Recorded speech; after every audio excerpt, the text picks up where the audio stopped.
Hello everyone, good morning. एक बार फिर से आप सभी का क्रेजी जी का ट्रिक के डेली करंट अफेयर की सीरीज में स्वागत है। मेरा नाम है पंकज वैष्णव और आज के इस सेशन में डेली करंट अफेयर को आगे बढ़ाते हुए हम डिस्कस कर लेते हैं 11 जुलाई के सभी करंट अफेयर। एक एक क्वेश्चन, एक एक फैक्ट बहुत ही इंटरेस्टिंग है, बहुत ही इंपॉर्टेंट है। आराम से सेशन को एंड तक देखिए। पीडीएफ क्रेजी जी का ट्रिक के एप्लीकेशन से ले लीजिएगा। पहला क्वेश्चन आज के करंट अफेयर का, केयर एज की रिपोर्ट के अनुसार भारत में दुनिया का कितना प्रतिशत दुर्लभ पृथ्वी तत्व का भंडार है। रेयर अर्थ एलिमेंट की यहां पर बात की जा रही है। देखिए, ये रिपोर्ट है केयर एज की। मुंबई बेस्ड एक रिसर्च इंस्टीट्यूट और कंसल्टिंग कंपनी है जिसका नाम है केयर एज। इसने एक रिपोर्ट जारी की है रेयर अर्थ एलिमेंट के बारे में, और इस रिपोर्ट में इस कंपनी ने बताया कि भारत में पूरे वर्ल्ड का ऑलमोस्ट 8% रेयर अर्थ एलिमेंट देखने को मिलता है। आंसर हो जाएगा आंसर डी। देखिए, पूरे वर्ल्ड में जितना भी रेयर अर्थ एलिमेंट है उसमें सबसे ज्यादा चाइना के पास है 49%, और जितना भी उसके पास है उसमें से वो 69% का खनन करता है। इंडिया अभी तक बहुत सारे ऐसे प्लेसेस है जहां पर रेयर अर्थ एलिमेंट हो सकते हैं, लेकिन अभी तक इंडिया में खोजे नहीं गए। तो अभी तक वर्ल्ड में जितने भी रेयर अर्थ एलिमेंट का भंडार पता चला है उसमें से इंडिया के पास केवल 8% है, 8%। यह रिपोर्ट है केयर एज की, the hidden battle for rare earth strengthening alternative support chain report. इस पूरी रिपोर्ट का नाम है। रिपोर्ट का नाम छोड़ सकते हैं आप, लेकिन आपको पता होना चाहिए कि इंडिया में कितना रेयर अर्थ एलिमेंट है। 8%। सबसे ज्यादा है चाइना के पास 49%, ब्राजील दूसरे नंबर पर आता है 23% के साथ, और इंडिया आता है तीसरे नंबर पर 8% के साथ। 17 प्रकार के रेयर अर्थ एलिमेंट होते हैं। पूरा ग्रुप है एलिमेंट का, 17 एलिमेंट्स काउंट किए जाते हैं। इन्हें रेयर अर्थ एलिमेंट इसलिए कहा जाता है क्योंकि बहुत ही दुर्लभ है पृथ्वी पर कहीं पर मिलना। बहुत कम मात्रा में मिलते हैं, बहुत कम मात्रा में इनका खनन किया जाता है। फॉर एग्जाम्पल, स्कैंडियम की बात करें, इट्रियम की बात करें, तो ये रेयर अर्थ में गिने जाते हैं। भारत में रेयर अर्थ एलिमेंट जो है नॉर्मली मोनाजाइट सैंड में पाए जाते हैं। एक प्रकार की रेत है, इसमें पाए जाते हैं, जैसे थोरियम के साथ देखने को मिल जाएंगे। और इसके अलावा रेयर अर्थ एलिमेंट अलग अलग प्रकार के देखने को मिल जाते हैं। दक्षिण भारत में इनका विस्तार सबसे ज्यादा है। फॉर एग्जाम्पल, तमिलनाडु, केरला, आंध्र प्रदेश, ओडिशा, यहां पर देखने को मिल जाएंगे। ठीक है, तो आई होप आपको समझ में आया होगा। इंडिया में टोटल रेयर अर्थ एलिमेंट कितना है, यह हमारा क्वेश्चन था। तो ये वर्तमान में 8% है। सबसे ज्यादा किसके पास? चाइना के पास। पूरे वर्ल्ड का ऑलमोस्ट आधा हो जाता है ये 49% तक चाइना के पास। भारत की पहली स्वदेशी डाइविंग सपोर्ट शिप का क्या नाम है? इंडिया की पहली स्वदेशी रूप से निर्मित डाइविंग सपोर्ट शिप, इसे नाम दिया गया है आईएनएस निस्तार।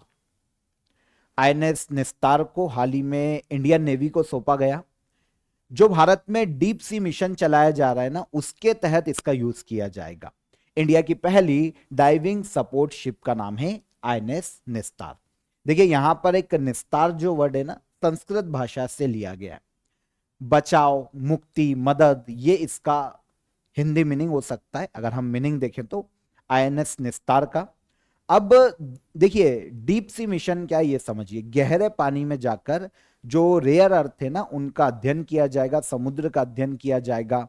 जो अलग अलग तत्व है जो समुद्र के अंदर पाए जा सकते हैं, उनको ढूंढना, समुद्र का अध्ययन करना, यह भारत के डीप सी मिशन का मुख्य उद्देश्य है। अब इसके तहत जो भेजे जाएंगे लोग, उनको बचाने के लिए, उनकी मदद के लिए एक शिप का निर्माण किया गया है, और इसी का नाम है डाइविंग सपोर्ट शिप आईएनएस निस्तार।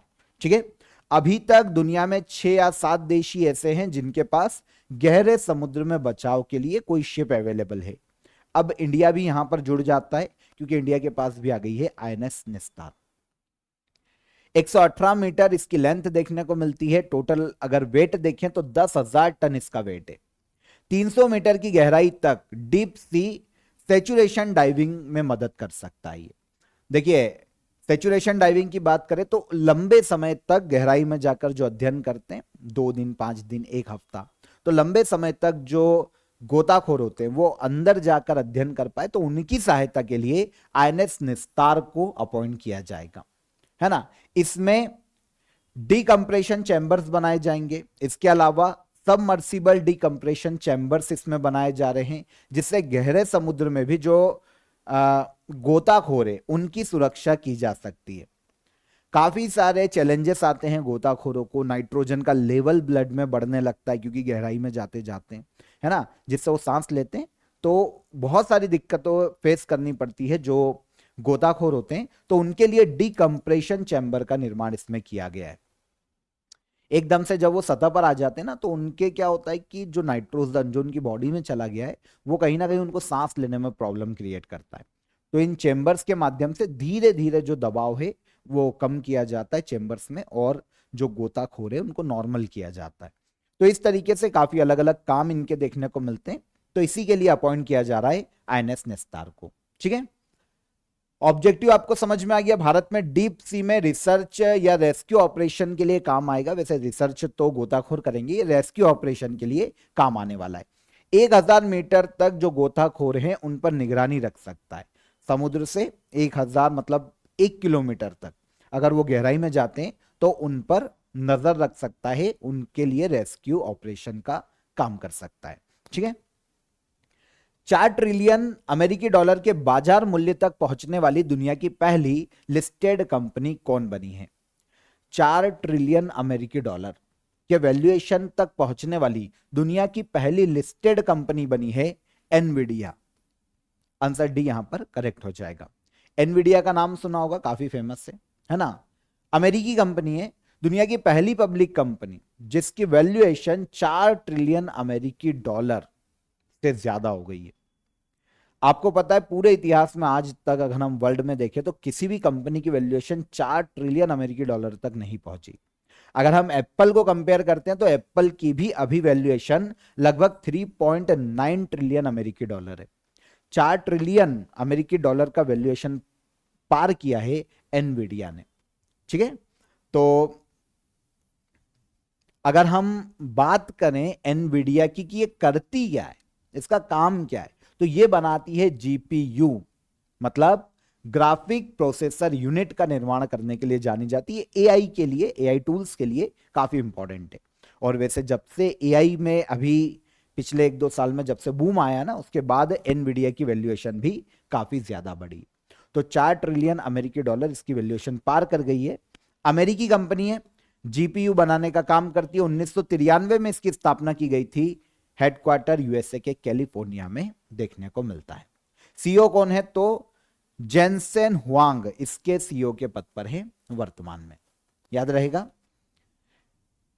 भारत के पीएम नरेंद्र मोदी को एक और सर्वोच्च नागरिक सम्मान दिया गया है। लगातार 3 या 4 दिन से हम पढ़ रहे हैं लगातार नागरिक सम्मान, ये एक और है, देख लेते हैं। भारत के पीएम नरेंद्र मोदी को किस देश द्वारा सर्वोच्च नागरिक पुरस्कार the order of the most ancient Welwitschia mirabilis प्रदान किया गया? थोड़ा सा अलग सा नाम है, एक बार फिर पढ़ना पड़ेगा हमको। The order of the most ancient Welwitschia mirabilis, ये सर्वोच्च नागरिक सम्मान देखने को मिलता है नामीबिया का। तो भारत के पीएम नरेंद्र मोदी को नामीबिया के सर्वोच्च नागरिक सम्मान से हाल ही में सम्मानित किया गया। नामीबिया की प्रेसिडेंट के पद पर वर्तमान में देखने को मिलती है नटुम्बो नंदी नदेत्वा। इनकी हमने पहले भी बात की। तो इन्होंने भारत के पीएम नरेंद्र मोदी को अपने यहाँ के सर्वोच्च नागरिक सम्मान से सम्मानित किया। हाईएस्ट सिविलियन अवार्ड है ये, 27वां इंटरनेशनल अवार्ड है ये, जो भारत के पीएम को दिया जा रहा है, नामीबिया के द्वारा ये दिया गया। देखिए ये जो अवार्ड है ना नामीबिया का, ये किसी अदर देश के जो हेड ऑफ स्टेट होते हैं, पीएम, प्रेसिडेंट, जिनके पास एक्चुअल पावर होता है, उनको दिया जा सकता है। और यहां पर जो नाम रखा गया ना वेल्विचिया, ये नामीबिया के रेगिस्तानों में या क्षेत्रों में पाया जाने वाला एक प्लांट है। नामीबिया डेजर्ट में पाया जाता है, तो इस प्लांट के नाम पर सर्वोच्च नागरिक सम्मान का नाम रखा गया। तो नामीबिया के द्वारा भारत के पीएम को यह अवार्ड दिया गया। नामीबिया की अगर हम कैजुअली लोकेशन देखते हैं मैप पर, तो अफ्रीका का देश है, दक्षिण पश्चिम अफ्रीका में देखने को मिलता है। इसकी अगर हम नेबर कंट्री की बात करते हैं तो अंगोला टच होता है नामीबिया से, जाम्बिया टच होता है, बोत्सवाना टच होता है और दक्षिण में साउथ अफ्रीका इससे अपनी बाउंड्री शेयर करता है। कैपिटल है विंडहॉक, किसकी? नामीबिया की। प्रेसिडेंट के बारे में 2025 में ही हमने डिस्कस किया था किसी करंट अफेयर में, नटुम्बो नंदी नदेतवा, ये नामीबिया की पहली महिला प्रेसिडेंट है, 2025 में अपॉइंट की गई। और नेबर कंट्रीज मैंने आपको बता दी है नामीबिया की, आपको याद रखनी चाहिए। दक्षिण पश्चिम अफ्रीकी देश है और इसकी जो पश्चिमी सीमा है वो अटलांटिक ओशियन से टच होती है। ठीक है। नवजातों के लिए पहले मलेरिया उपचार कॉटम बेबी को किस देश ने मंजूरी प्रदान की है? तो नवजात बच्चों के लिए पहला मलेरिया का उपचार लाया गया है कॉटम बेबी के नाम से, और इसको मंजूरी दी है स्विट्जरलैंड की जो गवर्नमेंट है उन्होंने। देखिए अभी तक क्या था कि मलेरिया की वैक्सीन, दवाई, उपचार मौजूद थे, लेकिन वो 4 साल से ऊपर के बच्चों के लिए थे। जो न्यूबॉर्न बेबी होते हैं, जो 3 या 4 साल तक होते हैं, उनके लिए अभी ऐसी कोई दवाई नहीं थी। तो जो दवाई थी ना अभी तक, जो 4 साल के ऊपर के बच्चों के लिए थी, वो अगर उनको दी जाती है तो हो सकता है कि छोटे बच्चों को अगर दी जाती है तो हो सकता है ओवरडोज हो जाए, बच्चे को कोई खतरा हो जाए, है ना, न्यूबॉर्न बेबी को कोई प्रॉब्लम हो जाए। तो अभी तक पूरे वर्ल्ड में ऐसी कोई दवाई नहीं है जो 4 साल से नीचे के बच्चों को दी जा सके मलेरिया की। तो अभी रिसेंटली स्विट्जरलैंड ने क्या किया है कि कॉटम बेबी नाम की एक नई दवा को अप्रूवल दिया है। न्यूबॉर्न बेबी, नए जो बच्चे हैं, उनके लिए दुनिया की पहली मलेरिया की मेडिसिन है। 4.5 किलोग्राम से कम वजन के बच्चों के लिए यह बनाई गई है मेडिसिन स्पेशली। मेडिसिन को बनाने का श्रेय दिया जाता है नोवार्टिस नाम की एक फार्मास्यूटिकल कंपनी है, और उन्होंने मेडिसिन फॉर मलेरिया वेंचर के साथ मिलकर इस वैक्सीन को, इस मेडिसिन को बनाया है। ठीक है। तो बच्चों के लिए है 4.5 किलोग्राम से कम वेट के जो बच्चे, न्यूबॉर्न बेबी को भी दिया जा सकता है। यहां पर हम, हाँ, दवाई का नाम याद कर लेना, यह है कॉटम बेबी मेडिसिन। नोवार्टिस की बात करें, स्विट्जरलैंड की ही फार्मास्यूटिकल कंपनी है, फार्मास्यूटिकल के सेक्टर में काम करती है, दवाई बनाने का। 1996 में स्थापना की गई और स्विट्जरलैंड के बेसल्स में इसका हेडक्वार्टर, बेसल में इसका हेडक्वार्टर देखने को मिलता है। ओके। कार्नाक ब्रिज, जिसका नाम बदलकर सिंदूर फ्लाईओवर कर दिया गया है, यह कहां पर स्थित है? एक ब्रिज का नाम है ये कार्नाक ब्रिज, और ये ब्रिज है मुंबई का। अभी रिसेंटली महाराष्ट्र गवर्नमेंट ने इसका नाम बदल के किया गया है, कर दिया है सिंदूर फ्लाईओवर। अब नाम से आपको समझ में आ जाएगा कि सिंदूर नाम कहां से आया है। राइट। इंडिया और पाकिस्तान की वॉर में, है ना, जो ऑपरेशन चलाया गया था उसका नाम क्या था? ऑपरेशन सिंदूर। तो वहीं से ऑपरेशन सिंदूर से सिंदूर वर्ड को लिया गया है और इस फ्लाईओवर का नाम किया गया सिंदूर फ्लाईओवर। पहले नाम था कार्नाक ब्रिज। वैसे ये बहुत पुराना ब्रिज है ना, लेकिन 2022 में देखिए 154 साल पुराना ब्रिज था मुंबई में, लेकिन 2022 में क्या हुआ, क्योंकि काफी पुराना था और सिक्योरिटी थी नहीं, जर्जर हो रहा था, गिर सकता था, तो फाइनली इसको पूरा तोड़ा गया 2022 में और नए ब्रिज का निर्माण शुरू किया गया। 3 साल लगे नए ब्रिज को बनाने में, 60 करोड़ से ज्यादा की लागत आई, और अब फाइनली इसका इनॉग्रेशन किया है महाराष्ट्र के जो सीएम है देवेंद्र फडणवीस, इन्होंने इनॉग्रेशन किया है इस ब्रिज का। ब्रिज मुंबई में है, कार्नाक ब्रिज के नाम से पहले जाना जाता था, अब इसको नया नाम दिया गया है सिंदूर ओवर ब्रिज। ठीक है। पहले 2 लेन का ब्रिज था, अभी तक जो चला रहे थे, अब इसे 4 लेन के रूप में निर्मित किया गया। डन। आगे बढ़ने से पहले आपको ऑफर ऑफ द डे यहां पर क्लियर कर देता हूं। आप सभी के लिए मैराथन पैकेज की पीडीएफ यहां पर अवेलेबल है, पूरा पैकेज है, पीडीएफ मिल जाएगी आपको करंट अफेयर मैराथन क्लासेस की। देखिए यहां पर 2024 में जितनी भी क्रेजी जीके ट्रिक पर करंट अफेयर की मैराथन आई है उनकी सारी पीडीएफ आपको मिल जाएगी, और 2025 के एंड तक जितनी भी करंट अफेयर की मैराथन लाइनअप है वो सारी भी आपको यहां पर मिल जाएगी। आज आपको शाम को 4 बजे तक 6 मंथ करंट अफेयर का मैराथन आने वाला है क्रेजी जीके ट्रिक के यूट्यूब प्लेटफॉर्म पर, आप वो भी देखिएगा। लास्ट 6 मंथ के सभी करंट अफेयर जो इंपॉर्टेंट है वहां पर मैंने आपको कवर करवाए हैं, तो देखिएगा शाम को 4 बजे वो आपके लिए प्रीमियर हो जाएगा आपका वीडियो। 600 प्लस आपके करंट अफेयर वहां पर सिंगल वीडियो में तैयार हो जाएंगे लास्ट 6 मंथ के जनवरी 2025 से लेकर जून 2025 तक। तो उसकी भी पीडीएफ आपको यहां पर इंक्लूड हो जाएगी। इवन 2025 के एंड तक जितनी भी मैराथन क्लास आएगी उनकी भी आपको मैराथन क्लासेस की पीडीएफ इसी पैकेज में मिल जाएगी। तो डिस्क्रिप्शन में मैंने आपको इसकी लिंक दे दी है, वहां पर क्लिक कीजिए लिंक पर और डायरेक्ट आप इससे जाकर अवेल कर सकते हैं। कोई भी अडल आता है, कोई भी प्रॉब्लम आती है तो हेल्पलाइन नंबर आपके लिए रहता ही है, उस पर कॉल कर लीजिए, आपकी क्वेरी वहां पर सॉल्व हो जाएगी। तो हम चलते हैं अगले क्वेश्चन पर। अगला important question, cruise Bharat mission में शामिल होने वाला भारत का पहला राज्य कौन सा बना है? क्रूज भारत मिशन में शामिल होने वाला भारत का पहला राज्य बना है गुजरात। अच्छा, ये मिशन क्या है जानते? क्रूज टूरिज्म को बढ़ावा देना, क्रूज के माध्यम से जो समुद्री क्षेत्र है वहां पर यात्राओं को बढ़ावा देना, टूरिज्म को बढ़ावा देना क्रूज भारत मिशन का मुख्य उद्देश्य है। ऑफिशियली भारत सरकार के इस मिशन से जुड़ने वाला पहला राज्य बना है भारत का गुजरात राज्य। अब गुजरात में क्रूज टूरिज्म को बढ़ावा दिया जाएगा, सेंट्रल गवर्नमेंट इसके लिए फंडिंग करेगी, सेंट्रल गवर्नमेंट जो भी मदद हो सकती है गुजरात राज्य को प्रोवाइड करेगी ताकि गुजरात को ग्लोबल क्रूज टूरिज्म का हॉटस्पॉट बनाया जा सके। Cruise Bharat mission Indian government की एक प्रमुख इनिशिएटिव है क्रूज टूरिज्म को बढ़ावा देने के लिए। लास्ट ईयर 30 सितंबर 2024 को इसे लॉन्च किया गया था। कौन नोडल मिनिस्ट्री है? Union ministry of port, shipping और वाटरवेज इसकी नोडल मिनिस्ट्री है। इसी के मंत्री सर्बानंद सोनोवाल के द्वारा लॉन्च किया गया था क्रूज भारत मिशन 2024 में। देश में ग्लोबल क्रूज टूरिज्म को बढ़ावा देना, भारत को इसका हब बनाना इस मिशन या इनिशिएटिव का मुख्य उद्देश्य 2024 में से लॉन्च किया गया था। तो इसके तहत पहली बार ऑफिशियली जुड़ने वाला भारत का पहला राज्य कौन? तो यह है गुजरात राज्य। मुख्यमंत्री सेहत योजना किस राज्य में शुरू की गई है? मुख्यमंत्री सेहत योजना को शुरू करने का श्रेय दिया जाता है पंजाब सरकार को। पंजाब सरकार ने मुख्यमंत्री सेहत योजना को अनाउंस किया। पंजाब के सीएम है भगवंत मान, इन्होंने अनाउंस किया है इस योजना को। इसके तहत पता है क्या किया जाएगा? पंजाब में 65 लाख परिवारों के जितने भी सदस्य ना, उनको 10 लाख रुपए का हेल्थ इंश्योरेंस दिया जाएगा।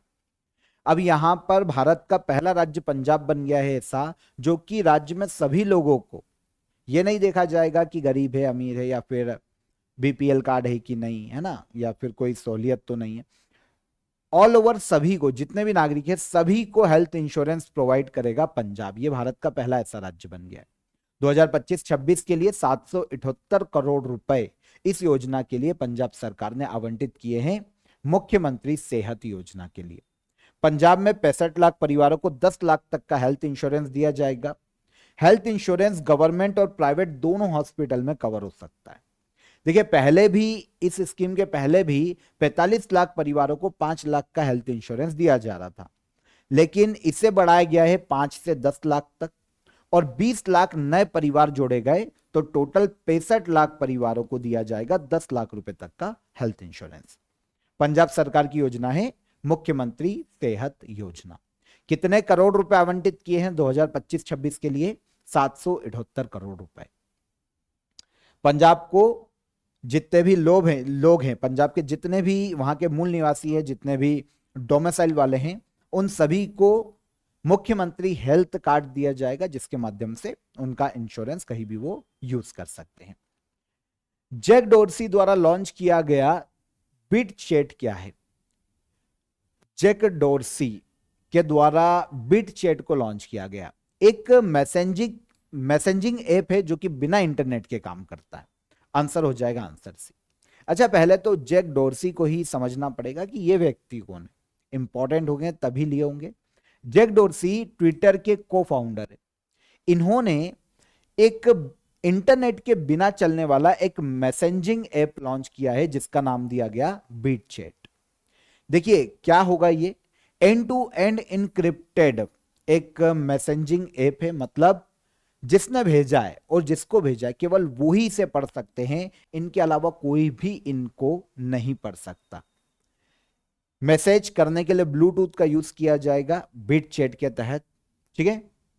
अभी केवल एप्पल के जो आईफोन है जो उनको यूज कर रहा है, कभी उन्हीं के लिए केवल टेस्टिंग के लिए अभी लगाया गया है इसे। इन फ्यूचर अगर सक्सेस होता है तो और जो कंपनीज है वहां तक भी इन्हें पहुंचाया जाएगा। देखिए क्या होता है, जैसे अभी तक हम इंस्टाग्राम, व्हाट्सएप, अदर जो तरीके हैं उनसे मैसेजेस करते हैं, इनका एक सेंट्रल सर्वर होता है जहां पर सारे मैसेज रिकॉर्ड होते हैं, मैसेज उनके पास सेव होते हैं। लेकिन अगर हम मैसेजिंग ऐप बिट चैट की बात करें तो इसका कोई भी सेंट्रल सर्वर नहीं। इससे क्या होगा, जो मैसेज भेज रहा है, जिसके पास मैसेज गया, केवल वो ही इसे पढ़ सकते हैं। जो मैसेज है ना, सीधे यूजर्स की डिवाइस में ही स्टोर होते हैं और कहीं पर नहीं। अगर देखिए कितनी रेंज में काम करेगा, 30 मीटर की रेंज में ये ब्लूटूथ से काम करेगा, एक ब्लूटूथ से दूसरे ब्लूटूथ तक। लेकिन अगर 30 मीटर से ज्यादा का गैप होता है तो फिर किसी तीसरे व्यक्ति के मोबाइल का ब्लूटूथ भी यूज किया जा सकता है। अब यहां पर इंटरेस्टिंग ये है कि वो तीसरा व्यक्ति जिसका ब्लूटूथ यूज किया जा रहा है वो भी इस मैसेज को नहीं पढ़ सकता। तो बहुत ही इंटरेस्टिंग है, बिना इंटरनेट के माध्यम से मैसेज किए जा सकते हैं। मैसेजिंग ऐप है बीट चैट के नाम से, ट्विटर के को फाउंडर जैक डॉर्सी के द्वारा इसे हाल ही में लॉन्च किया गया टेस्ट के रूप में। समझ में आ गया। लास्ट क्वेश्चन, माउंट रेनियर किस देश में स्थित है? माउंट रेनियर वॉल्केनो है जो कि हमको देखने को मिलेगा यूएसए में। माउंट रेनियर, देखिए अभी रिसेंटली क्या हुआ कि यूएसए के जो वॉशिंगटन का पश्चिमी क्षेत्र है यहां पर देखने को मिलता है माउंट रेनियर। इसमें लगातार हमें अर्थक्वेक स्वॉर्म देखने को मिला है। 100 से ज्यादा अर्थक्वेक एक साथ रिकॉर्ड किए गए हैं यहां पर, इसे कहा जाता है अर्थक्वेक स्वॉर्म। क्या होता है, जब एक ही प्लेस पर लगातार एक दिन में, एक हफ्ते में लगातार भूकंप के अगर झटके महसूस किए जाते हैं तो इसे कहा जाता है अर्थक्वेक स्वॉर्म। ठीक है, सॉरी।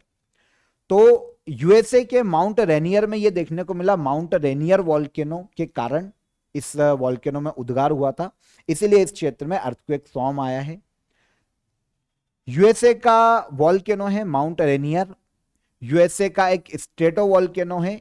यूएसए में एक पर्वत की रेंज देखने को मिलती है पश्चिम में जिसका नाम है कैस्काड रेंज। इसी रेंज पर इस वॉल्केनो की स्थिति है। समुद्र तल से 14,410 फीट की ऊंचाई पर है माउंट रेनियर। किस देश का वॉल्केनो है? तो यह देखने को मिलेगा यूएसए में जहां पर हाल ही में भूकंप के झटके महसूस किए गए हैं। वॉल्केनो के उद्गार के कारण आसपास के क्षेत्रों में भूकंप के झटके आए। तो यहां पर 11 जुलाई के हमारे सभी करंट अफेयर हो जाते हैं। अब हम चलेंगे लास्ट डे के करंट अफेयर के रिवीजन पर। देखें, चलिए एक एक करके क्वेश्चन ले लेते हैं लास्ट डे का जो भी हमने पढ़ा था। 8वें ब्रिक्स शिखर सम्मेलन 2026 की मेजबानी कौन करेगा? 2025 में ब्रिक्स शिखर सम्मेलन कहां आयोजित किया गया? यह आयोजित किया गया रियो डी जेनेरियो, ब्राजील में। 2026 में आयोजित किया जाएगा इंडिया में। पढ़ा था कल हमने, answer C. World population day कब मनाया जाता है? पूरे वर्ल्ड में वर्ल्ड पॉपुलेशन डे मनाया जाता है 11 जुलाई को। जामाता अभ्यास किन दो देशों के बीच में आयोजित किया गया? तो जामाता एक मैरीटाइम एक्सरसाइज है जिसका आयोजन किया जाएगा या किया जाता है इंडिया और जापान के मध्य में। एक मैरीटाइम एक्सरसाइज है। हाल ही में चर्चित कलादान प्रोजेक्ट किन दो देशों के बीच में एक संयुक्त परियोजना है? कल हमने बहुत ही डिटेल में डिस्कस किया था कलादान प्रोजेक्ट को। यह देखने को मिलेगा इंडिया और म्यांमार के मध्य में।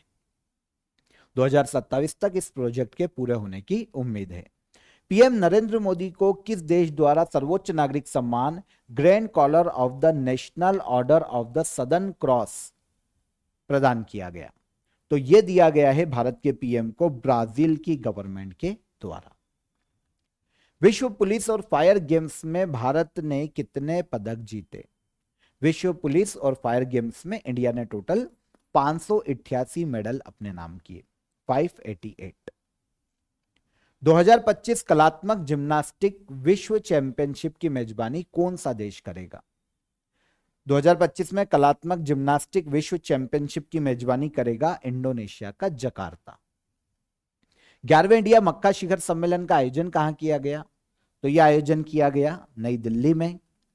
स्वदेशी extended range anti submarine rocket जिसका अभी सफल परीक्षण किया गया, किसने विकसित किया है? तो इसे विकसित किया है डीआरडीओ ने। Answer D.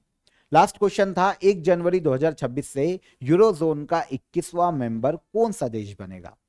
तो यूरोप का देश बुल्गारिया 1 जनवरी 2026 से यूरोजोन का 26वां मेंबर कंट्री बनने वाला है। तो ये सारे करंट अफेयर कल के सेशन के रिवाइज हो गए हमारे। अब हम क्वेश्चन ऑफ द डे के आंसर पर चलें, आंसर ले लेते हैं। भारत छोड़ो आंदोलन किस वर्ष शुरू किया गया था? भारत छोड़ो आंदोलन को शुरू किया गया था 8 अगस्त 1942, क्विट इंडिया मूवमेंट। वायुमंडलीय दाब को मापने के लिए किस उपकरण का यूज किया जाता है? तो बेरोमीटर का यूज किया जाता है वायुमंडलीय दाब को मापने के लिए। किसका? बेरोमीटर। भारत में राष्ट्रीय मतदाता दिवस कब मनाया जाता है? भारत में राष्ट्रीय मतदाता दिवस 25 जनवरी को मनाया जाता है। ये सारे क्वेश्चन कल के सेशन के क्वेश्चन ऑफ द डे के आंसर हो गए। अब आज के क्वेश्चन ऑफ द डे देखें। न्यूट्रॉन की खोज किसने की थी? गोल्डन फाइबर क्रांति का संबंध किससे है? और सिंधु घाटी सभ्यता का सबसे बड़ा स्थल कौन सा है? तीनों क्वेश्चन को पॉज करके आराम से नोट कीजिए, कमेंट में आंसर जरूर कीजिएगा। काफी स्टूडेंट के कमेंट नहीं आते हैं, देखे मैंने, तो कमेंट जरूर कीजिएगा, आंसर कीजिएगा। अगर सेशन पसंद आया हो तो वीडियो को लाइक और शेयर कर दीजिए। चैनल पर पहली बार आए हैं तो चैनल को सब्सक्राइब कर लीजिए और एप्लीकेशन को चेकआउट कीजिएगा। काफी सारे एग्जाम ओरिएंटेड कोर्सेस आपको वहां पर देखने को मिलेंगे और इस सेशन की पीडीएफ भी आपको क्रेजी जीके ट्रिक के एप्लीकेशन पर मिल जाएगी। कल फिर मुलाकात करेंगे नेक्स्ट डे के करंट अफेयर में। तब तक अपना ख्याल रखिए। जय हिंद, जय भारत।